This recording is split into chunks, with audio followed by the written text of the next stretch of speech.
अपना घर बर्बाद, ये शब्द सुनते ही दिमाग में क्या आता है? मेरे दिमाग में तो अंतहीन ब्रोकर कॉल्स और हर वीकेंड 10-10 साइट विजिट्स और वो उलझन के किस पर भरोसा करें। हाँ, खासकर मुंबई जैसे शहर में सही घर ढूंढना किसी फुल टाइम जॉब से कम नहीं है।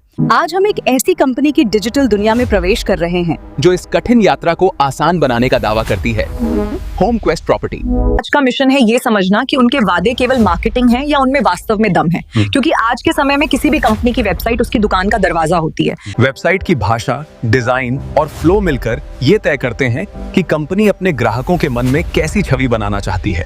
होम पेज पर लिखा है 10 your quest for a dream home ends here. पहली नजर में ये सामान्य मार्केटिंग लाइन लगती है, पर इसमें छिपा अर्थ गहरा है। क्वेस्ट का अर्थ सिर्फ ढूंढना नहीं, बल्कि एक लंबी, कठिन और उद्देश्यपूर्ण यात्रा है। ये शब्द ग्राहक की भावनात्मक स्थिति को पहचानता है, तो उसकी थकान, उसकी परेशानी और उसके संघर्ष को। ये मनोवैज्ञानिक तकनीक है। पहले समस्या को स्वीकार करो, फिर झूठे वादे और अविश्वसनीय सलाह।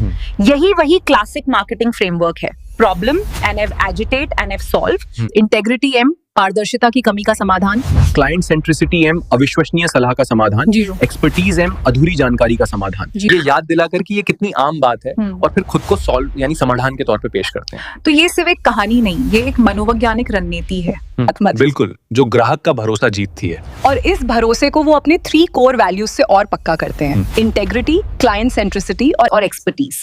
ईमानदारी, ग्राहक केंद्रितता और विशेषज्ञता। ये शब्द तो आजकल हर कंपनी की वेबसाइट पे मिल जाते हैं। क्या ये सिर्फ कहने की बातें नहीं है? हो सकती है, लेकिन अगर हम इससे उनके प्रॉब्लम, एजिटेट, सॉल्व फ्रेमवर्क के साथ जोड़कर देखें तो ये शब्द ज्यादा मीनिंगफुल लगने लगते हैं। वो कैसे? इंटेग्रिटी यानी ईमानदारी, ट्रांसपेरेंसी की कमी का सेड़ा जवाब है।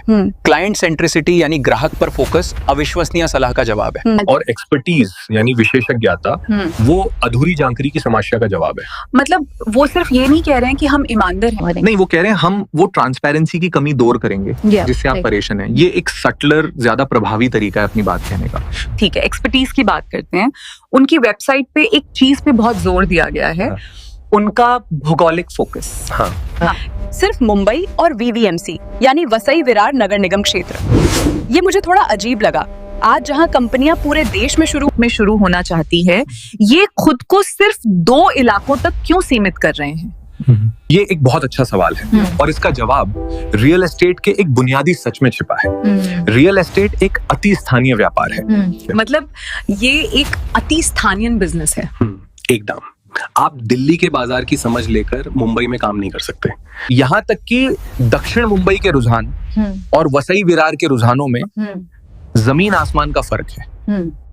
लेकिन क्या इसका एक नुकसान ये नहीं है कि अगर मान लीजिए वसई विरार का मार्केट ठंडा पड़ गया तो पूरी कंपनी ही मुश्किल में आएगी? क्या पहला हुआ पोर्टफोलियो ज्यादा सुरक्षित नहीं होता? देखो, रिस्क तो है, लेकिन रियल एस्टेट में एक्सपर्टीज का प्रीमियम बहुत ज्यादा होता है। एक सामान्य होने के बजाय विशेष बनना ज्यादा फायदेमंद है। मिसाल के तौर पर वसई विरार में पिछले कुछ सालों में इंफ्रास्ट्रक्चर जैसे कोस्टल रोड एक्सटेंशन और मेट्रो प्रोजेक्ट्स की वजह से प्रॉपर्टी की कीमतों में 20-30% का उछाल आया है। अच्छा, वहां का खरीदार शायद एक अच्छा निवेश अवसर ढूंढ रहा है। वहीं दक्षिण मुंबई में पुनर्विकास परियोजनाएं ज्यादा मायने रखते हैं। वहां का खरीदार लाइफस्टाइल और स्टेटस देख रहा है। तो दोनों बाजारों की जरूरत ही अलग है।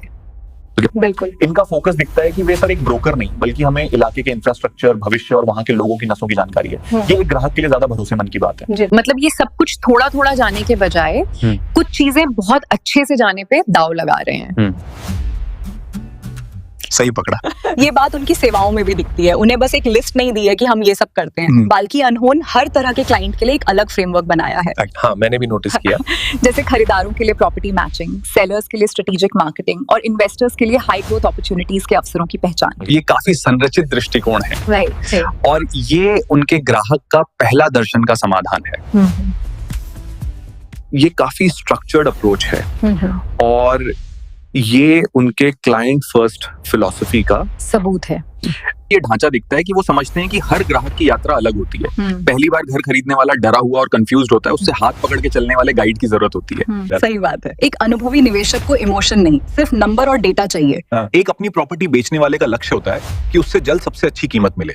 तो अपनी सेवाओं को समर्पित कर हम हर किसी को ये संदेश दे रहे हैं कि हम आपको समझते हैं, बिल्कुल। आपकी जरूरतें अलग हैं और हमारे पास आपके लिए एक टेलर मेड सॉल्यूशन है। वो सिर्फ घर नहीं बेच रहे हैं, वो हर क्लाइंट को उसकी मंजिल तक पहुंचने का कस्टमाइज रास्ता दे रहे हैं। तो ये महारत वाला पॉइंट तो समझ आ गया, लेकिन मुझे एक बात और, उनकी वेबसाइट पर एक पूरा सेक्शन है हमें क्यों चुने, उसमें ऐसा क्या खास है जो कहीं और नहीं है? एक मिनट, हमारे सेक्शन पे जाने से पहले मुझे उनकी क्लाइंट सक्सेस फ्रेमवर्क में एक और बात पसंद आई। बताइए। देखो, रिस्क तो है, लेकिन रियल एस्टेट में विशेषज्ञता का प्रीमियम बहुत ज्यादा होता है। एक सामान्यज्ञ होने के बजाय विशेषज्ञ बनना ज्यादा फैसला है। बताइए। उन्होंने किराएदारों और मकान मालिकों के लिए भी एक अलग सेक्शन रखा है, जिसकी किराएदार सत्यापन और लीज एग्रीमेंट सहायता की बात है। हाँ, ये तो है, ये अक्सर बड़ी कंपनियां नजरअंदाज कर देती हैं। क्योंकि इसमें टिकट साइज छोटा होता है, ये तो आमतौर पे छोटे स्थानीय दलालों का काम माना जाता है। बिल्कुल। लेकिन इसे शामिल करके हम दो बातें कह रहे हैं। एक के वो रियल एस्टेट की पूरी इकोसिस्टम को समझते हैं, सिर्फ खरीद बिक्री को नहीं। और दूसरा, ये उनके लॉन्ग टर्म रिलेशनशिप वाले विजन से जुड़ा है। मतलब आज जो किराएदार है वो कल पहला घर खरीद हो सकता है। अगर आपने अपने घर ढूंढने में उसकी मदद की और एक अच्छा अनुभव दिया, तो जब वो घर खरीदने के बारे में सोचेगा तो सबसे पहले आपके पास आएगा। ये तो बहुत स्मार्ट ग्राहक अधिग्रहण रणनीति है ना? अच्छा, अब आते हैं हमें क्यों चुना वाले सवाल पर। हमारे पेज पर वो अपनी महारत और वैयक्तिकृत दृष्टिकोण के अलावा एक चीज पे बहुत जोर देते हैं, पारदर्शिता। दावा है क्या ये मुमकिन भी है? देखिए, 100% पारदर्शिता शायद किसी भी बिजनेस में मुश्किल है, लेकिन ये वादा करना अपने आप में एक बहुत बड़ी बात है। वो क्यों? एक याद कीजिए, उनकी शुरुआत की कहानी क्या थी?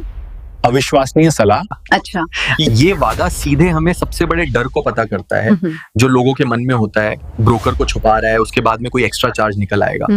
अच्छा, जब कोई कंपनी खुलकर कहती है हमारी प्रक्रिया में कोई छिपा हुआ आश्चर्य नहीं होगा, तो वो जानबूझकर खुद को एक ऊंचे मानक पे रख रही है। लेकिन अगर वो इस वादे पर खरे नहीं उतरे तो ये तो बैकफायर भी कर सकता है। बिल्कुल कर सकता है, और यही वादे की खूबसूरती है। ये एक तरह का सार्वजनिक प्रतिबद्धता है। और मतलब ये ग्राहक को ताकत देता है। हाँ, अगर कल को कोई हिडन चार्ज आता है तो ग्राहक सीधा उनकी वेबसाइट पे जा सकता है, क्योंकि आपने तो कुछ और वादा किया था। ये दिखाता है कि कंपनी अपने काम को लेकर आश्वस्त है। तो ये सिर्फ एक मार्केटिंग लाइन नहीं है। नहीं, ये उनका बिजनेस मॉडल का मूल है। और शायद यही चीज उनके एक और दावे को मजबूत बनाती है, स्थायी रिश्ते, यानी स्थायी संबंध बनाने का विचार। हाँ, मतलब वो सिर्फ एक डील क्लोज करके आगे नहीं बढ़ना चाहता।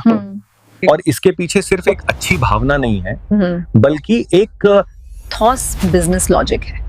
अच्छा, तो इंडस्ट्री में ऐसे कस्टमर लाइफ टाइम वैल्यू या CLV कहते हैं। सोचिए, एक ब्रोकर को एक डील से मान लीजिए 1 लाख रुपए का कमीशन मिलता है।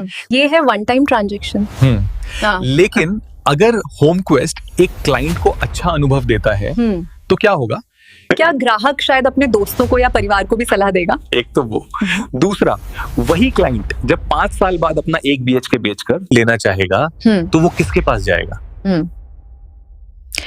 उसके पास जिस पर उसका भरोसा है। Exactly. फिर 10 साल बाद शायद वो एक कमर्शियल प्रॉपर्टी में निवेश करना चाहेगा। अगर कंपनी एक क्लाइंट के साथ 10-15 साल का रिलेशनशिप बना लेती है तो हमारे एक क्लाइंट की लाइफ टाइम वैल्यू 1 लाख रुपए नहीं बल्कि 10-15 लाख रुपए हो सकती है। ये शॉर्ट टर्म मुनाफे के बजाय लॉन्ग टर्म पार्टनरशिप पे दांव लगाना है। और ये एक ज्यादा स्टेबल और सस्टेनेबल बिजनेस मॉडल है। ये सब सुनकर तो ऐसा लग रहा है उनकी पूरी वेबसाइट एक बहुत ही सोची समझी स्ट्रैटेजी का हिस्सा है। मतलब हर चीज एक दूसरे से जुड़ी हुई। और ये उनका अंतिम एक्शन कॉल भी दिखता है। वेबसाइट पे हर जगह अभी खरीदें, फिर लिस्टिंग देखें, जैसे आक्रामक बटन नहीं है। नहीं है। सबसे आम कॉल टू एक्शन है परामर्श शेड्यूल करें। और ये चॉइस बहुत कुछ कहती है। एक कंसल्टेशन यानी परामर्श का मतलब क्या होता है? सलाह, बातचीत। इसका मतलब जबरदस्ती बेचना नहीं होता। ये उनके सलाहकार केंद्र ब्रांड पहचान के साथ पूरी तरह से अलाइन करता है। वो ये नहीं कह रहे हैं कि आओ और कुछ खरीदो, वो कह रहे हैं आओ बात करते हैं। हमें अपनी जरूरत बताओ, अपनी समस्या बताओ और हम मिलकर एक समाधान ढूंढेंगे। मतलब ये ग्राहक को ड्राइवर सीट पे बैठा रहे, प्रेशर हट रहा है। बिल्कुल। ये लोगों को बिना किसी दबाव के एक कॉन्वर्सेशन शुरू करने के लिए इन्वाइट कर रहे हैं। ये उनके रिश्ते बनाने की थीम को और मजबूत करता है। ये एक इम्पोर्टेंट सवाल खड़ा खड़ा करता है आज का ग्राहक क्या चाहता है, एक सेल्समैन या एक सलाहकार। और होमक्वेस्ट बहुत साफ तौर पर खुद को एक सलाहकार, एक गाइड, एक पार्टनर के रूप में पोजीशन मिल रही है, जो आपकी खोज में आपके साथ चलेगा। बिल्कुल। तो होमक्वेस्ट के डिजिटल पहचान की इस पार्ट से ये साफ है कि ये सिर्फ एक प्रॉपर्टी पोर्टल नहीं है, ये एक खोज के इमोशनल हुक से शुरू होती है, फिर एक क्लाइंट सेंट्रिक सर्विस देती है, और आखिर में ट्रांसपेरेंसी और लॉन्ग टर्म वादे पर टिकी होती है। ये एक बहुत ही कैसी हुई और सम्मोहक कहानी है। तो क्या सबका क्या मतलब है? इसका मतलब ये है कि ये रिसर्च हमें दिखता है एक ऐसी इंडस्ट्री में जहां भरोसा सबसे कीमती और सबसे दुर्लभ चीज है। ये दिखाता है कि रियल एस्टेट में सफलता शायद आप केवल प्रॉपर्टी, स्क्वायर फीट और लोकेशंस के बारे में नहीं है, ये लोग उनके सपने, उनके डर और उनकी यात्राओं के बारे में है। ये एक बड़ा बदलाव है। तो श्रोता के लिए सोचने वाली बात क्या है? मैं श्रोता को एक अंतिम विचार के साथ छोड़ना चाहूंगा। आज के दुनिया में हमारे पास जानने की कोई कमी नहीं है, हम खुद ऑनलाइन जाके हजारों प्रॉपर्टी देख सकते हैं। हाँ, तो फिर हमें एक गाइड, एक सलाहकार की जरूरत क्यों है? एग्जैक्टली। होमक्वेस्ट की पूरी ब्रांडिंग एक सवाल का जवाब देने की कोशिश है। तो सोचने वाला सवाल ये है, जब जिंदगी के इतने बड़े फैसले जैसे घर खरीदने के लिए गाइड की तलाश हो, तो क्या ज्यादा मैटर करता है, उनके पास मौजूद संपत्तियों की लंबी सूची या वो दर्शन और वो वैल्यू जिसका वे पालन करते हैं? होमक्वेस्ट का पूरा डिजिटल व्यक्तित्व इस बात पे निर्भर है कि आज का समझदार ग्राहक दर्शन को चुनेगा है। और अगर आप भी इस सोच से जुड़ते हैं, अगर आप मानते हैं कि घर खरीदना या बेचना सिर्फ एक सौदा नहीं बल्कि एक जिंदगी का अहम फैसला, तो एक बार जरूर homequestproperty.in पर विजिट कीजिए। वहां आपको सिर्फ प्रॉपर्टी लिस्टिंग ही नहीं बल्कि एक ऐसा नजरिया मिलेगा जो आपको सही फैसला लेने में मदद करेगा। उम्मीद है आज की ये बातचीत आपके लिए सोचने लायक रही होगी। अगर आपके मन में कोई सवाल है या आप चाहते हैं कि हम किसी खास विषय पर बात करें, तो नीचे कमेंट सेक्शन में जरूर लिखिए। हम कोशिश करेंगे कि आपके ज्यादा से ज्यादा सवालों के जवाब दे सकें। आपका समय और भरोसा दोनों के लिए धन्यवाद। अगले पॉडकास्ट में एक नए विषय के साथ फिर मुलाकात होगी। तब तक अपना ख्याल रखिए। धन्यवाद और सुनते रहिए।